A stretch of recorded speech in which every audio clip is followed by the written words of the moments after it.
প্রিয় শিক্ষার্থীবৃন্দ, Sherpur technical school and কলেজের এইচএসসি ভোকেশনাল একাদশ শ্রেণী ক্লদিং অ্যান্ড গার্মেন্টস ফিনিশিং এই শিক্ষার্থীদের অনলাইন ক্লাসে আমাদেরকে স্বাগত। শিক্ষার্থী, তোমরা জানো যে করোনা ভাইরাসের জন্য সারা বিশ্বে নেই, বাংলাদেশেও শিক্ষার্থীদের ক্লাসে এসে শিক্ষা কার্যক্রম বন্ধ রেখেছে। এই জন্য বাংলাদেশ সরকার কারিগরি শিক্ষা বোর্ড এবং টেকনিক্যাল স্কুল অ্যান্ড কলেজ শেরপুরে অনলাইন কার্যক্রম চালু রেখেছে, যেন শিক্ষার্থীদের যে শিক্ষা কার্যক্রমটাকে চালিয়ে নেওয়া যায়। সেই হিসেবে আজকে আমরা একাদশ শ্রেণী একটি ক্লাস পরিচালনা করব।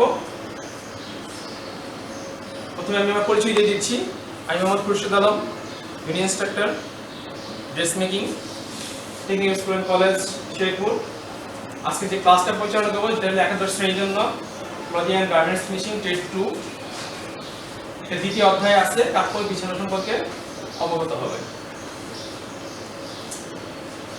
এখানে কাপড় বিছানোর জন্য সাধারণত যে টেবিল ব্যবহার করা হয় তার একটা চিত্র দেওয়া হয়েছে, এবং আজকে আমরা জানতে পারবো যে কাপড় বিছানোর উপায়গুলি সম্পর্কে জানতে পারবো। আর আজকে এই ক্লাসটা শেষে শিক্ষার্থীরা যে জানতে পারবো সেটা হলো কাপড় বিছানোর সংজ্ঞা বর্ণনা করতে পারবো, কাপড় বিছানোর পদ্ধতিসমূহ বর্ণনা করতে পারবে, এবং কাপড়ের সঠিক লেট তৈরি শর্তাবলী বর্ণনা করতে পারবে। কাপড় বিছানোর সংজ্ঞাটা।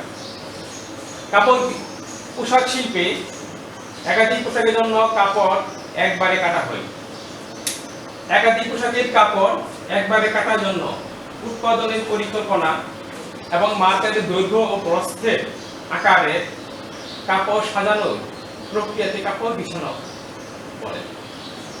অর্থাৎ পোশাক শিল্পে যে কাপড় কাটা হয় সাধারণত কাটিং টেবিলের উপর, সেই কাটিং টেবিলের কে প্রথমে কাপড়টা বেছানো হয়। কাপড়টা বেছানো হয় কাপড়ের যে পোশাকের জন্য যে মার্কার তৈরি করা হয়, মার্কারের দৈর্ঘ্য এবং প্রস্থের অনুপাতে সেই কাপড়টা বিছানো হয়। এই কাপড়ের বিছানোর প্রক্রিয়াকে বলা হয় স্প্রেডিং। এখন এই যে কাপড় যে বিছানো হলো মার্কারের ভিতর টেবিলের উপর, সেই কাপড় বিছানোর পদ্ধতি হলো দুটি। একটা হলো কায়িক পদ্ধতি আর একটা হলো যান্ত্রিক পদ্ধতি। কায়িক পদ্ধতি বা ম্যানুয়াল পদ্ধতি, অথবা আরেকটা হলো যান্ত্রিক পদ্ধতি বা মেকানিক্যাল মেথড। এখন কায়িক পদ্ধতিতে কাপড় বিছানো যায় বা তিন ভাবে কাপড় বিছানো যায়। এখানে কায়িক পদ্ধতিতে কাপড় বিছানোর দুটি চিত্র এখানে দেওয়া আছে। এখানে ম্যানুয়াল ভাবে কাপড় বিছানো হচ্ছে। এখন কায়িক পদ্ধতিতে যে তিন ভাবে কাপড় বিছানো যায়, একটা হলো সম্পূর্ণ হাতে কাপড় বিছানো, অর্থাৎ এই ক্ষেত্রে কাপড়টা সম্পূর্ণ হাতে বিছানো হয়। কিভাবে? সেটা হলো মার্কারের দৈর্ঘ্য ও প্রস্থ অনুযায়ী কাপড়ের রোলকে দুই পাশ থেকে দুইজন শ্রমিক হাতে গড়াইয়া কাপড় বিছায়। অর্থাৎ টেবিলের উপর যে টেবিলের উপর কাপড় বিছানো হবে, সেই টেবিলে যে টেবিলের জন্য যে মার্কারটা তৈরি করা হয়েছে, সেই মার্কারের দৈর্ঘ্য এবং প্রস্থ অনুযায়ী কাপড়ের রোল থেকে দুইজন শ্রমিকের মাধ্যমে সে কাপড়টা টেবিলের উপর বিছানো হয়। এটা হলো সম্পূর্ণ হাতে কাপড়টা বিছানো হয়। পরবর্তী আছে হুকের সাহায্যে, হুকের সহায়তায় হাতে বিছানো। এই ক্ষেত্রে টেবিলের পৃষ্ঠ বা টপকে লম্বের সাথে 10 ডিগ্রি কোণে সেটিং করা হয়। অর্থাৎ টেবিলটা একদম সমতলে না থেকে একটু 10 ডিগ্রি কোণে সেটিং করা হবে। অথবা টেবিলের পৃষ্ঠের উপরের প্রান্তে অবস্থিত 15 সেন্টিমিটার লম্বা স্পাইক বা হুকের সাহায্যে কাপড়ের একটি পার্ট বা সেলভেজকে গেঁথে দেওয়া হয়, এবং অপর প্রান্ত কাপড়ের নিজের ওজনের কারণে ঝুলে থাকে। কি হবে? যে টেবিলের একটা পৃষ্ঠে 10 সেন্টিমিটার লম্বা স্পাইক দ্বারা কাপড়ের প্রান্তটাকে আটকে দেওয়া হয়, এবং অপর প্রান্তটা কি? অপর প্রান্তটা যে কাপড়ের যে ওজন থাকে, সেই নিজস্ব ওজনের জন্য কাপড়টা ঝুলে থাকে।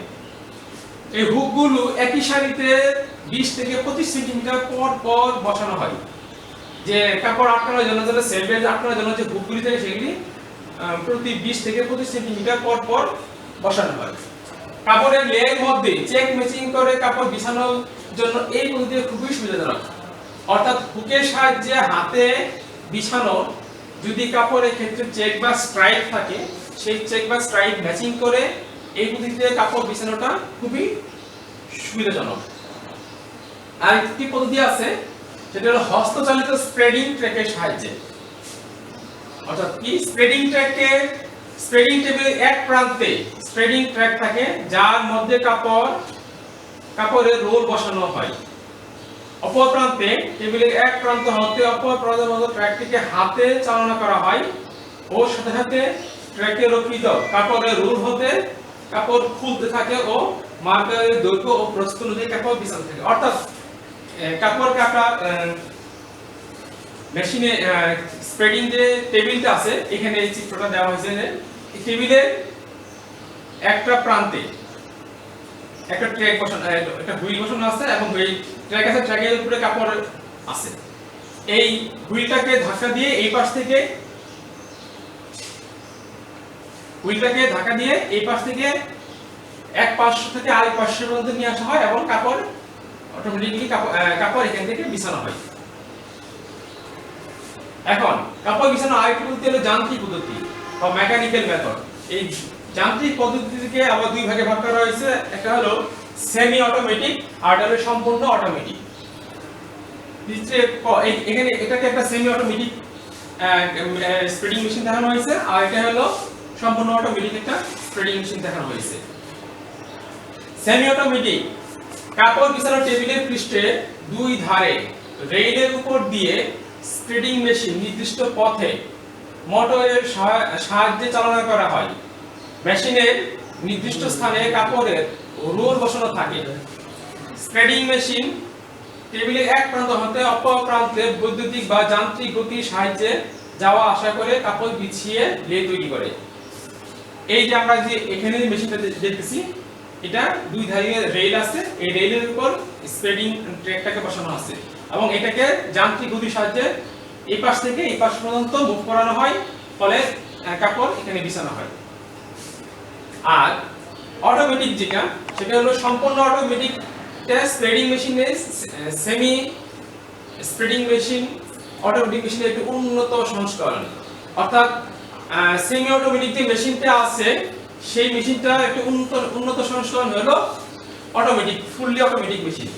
এবং সেমি অটোমেটিক মেশিনের সম্পূর্ণ সুবিধা এই সম্পূর্ণ অটোমেটিক মেশিনে বিদ্যমান আছে। এছাড়াও সম্পূর্ণ অটোমেটিক মেশিনটি রোবোটিক ও মাইক্রো প্রসেসর নিয়ন্ত্রণের সাহায্যে চালনা করা হয়, বিধায় অধিকতর নিয়ন্ত্রণ থাকে। অর্থাৎ সেমি অটোমেটিক মেশিনে যে সকল সুবিধা আছে, তার সম্পূর্ণ সকল সুবিধা অটোমেটিক মেশিনে আছে এবং এখানে রোবোটিক এবং মাইক্রো প্রসেসর নিয়ন্ত্রণ থাকায় এটা সহজে কন্ট্রোল করা যায় এবং অধিকতর সুবিধা পাওয়া যায়।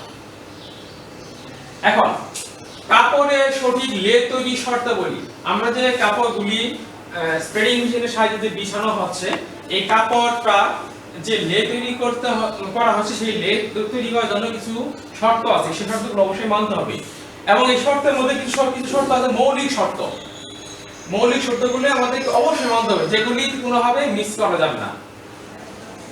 লে তৈরিতে 10টা শর্ত আছে, আমাদের 3টি শর্ত আছে মৌলিক শর্ত। প্রথম মৌলিক শর্ত হলো কাপড়ের প্লাই অ্যালাইনমেন্ট করণ। এটা একটা মৌলিক শর্ত। এই যে প্লাইগুলি থাকবে সেগুলি সহজ সমান্তরালভাবে সাজাতে হবে, এগুলো মৌলিক শর্ত। এই শর্তে কোনো পরিবর্তন করা যাবে না। দ্বিতীয় শর্ত হলো সঠিক প্লাই টেনশন। এটাও একটা মৌলিক শর্ত। এই শর্তগুলো অবশ্যই মানতে হবে, কাপড়ের টেনশন যেন সঠিক থাকে।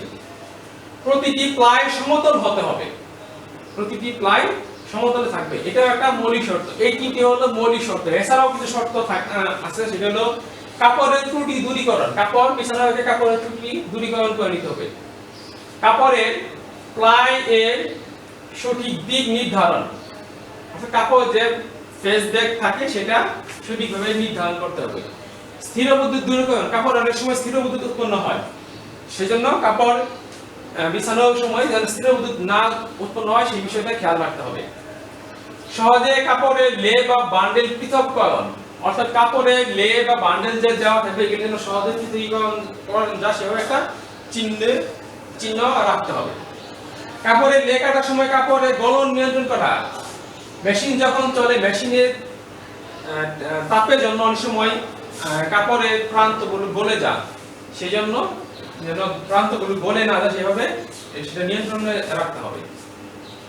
কাপড়ের লে যেন বিকৃত না হয় সেটা খেয়াল রাখতে হবে, এবং কাপড়ের চেক বা স্ট্রাইপ যে থাকে সেই চেক বা স্ট্রাইপটা যেন ম্যাচিং করে কাপড় লে তৈরি করা হয় সেটা খেয়াল রাখতে হবে।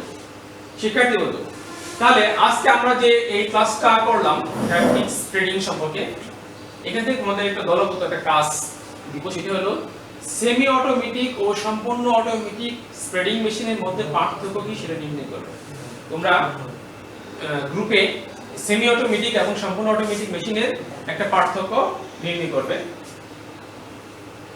এটা তোমাদের দলগত কাজ।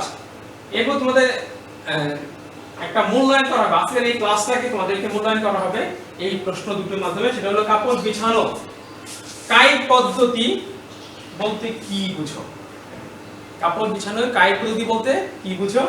আর একটা হলো কাপড় বিছানো যান্ত্রিক পদ্ধতির সুবিধাসমূহ কি কি? এই দুটো প্রশ্নের মাধ্যমে আজকের ক্লাসের মূল্যায়ন করা হবে। আর তোমাদের আজকের এই ক্লাস থেকে বাড়ি যাওয়ার পূর্বে বাড়ি যাওয়ার তোমাদের জন্য একটা কাজ থাকবে, সেটা একটা অ্যাসাইনমেন্ট থাকে, তোমরা জমা দিও। সেটা হলো কাপড়ের লে তৈরির শর্ত না মেনে কাপড় বিছানো হলে কি কি সমস্যা হতে পারে।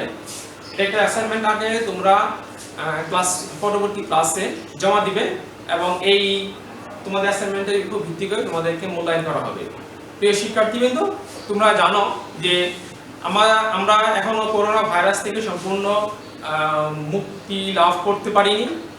এই যেহেতু এখনো ভ্যাকসিন তৈরি হয়নি, সেজন্য তোমরা চেষ্টা করবে যতটুকু সম্ভব বাড়িতে থাকার জন্য। খুব বেশি প্রয়োজন না হলে বাড়ি থেকে না বের হওয়াই ভালো, আর বেশি প্রয়োজন হলে বাড়ি থেকে যদি বের হতেই হয় অবশ্যই তোমরা মাস্ক পরিধান করে বের হবে, এবং বাইরে গিয়ে কখনো অপ্রয়োজনে নাক মুখ চোখ এগুলো স্পর্শ করবে না, এবং বাইরে থেকে আসা মাত্রই সাবান পানি দিয়ে হাত ধুয়ে অন্তত 20 সেকেন্ড হাত ধুয়ে তারপরে তোমরা তোমাদের স্বাভাবিক কার্যক্রম পরিচালনা করবে। তোমরা ভালো থেকো, সুস্থ থেকো, ধন্যবাদ সবাইকে।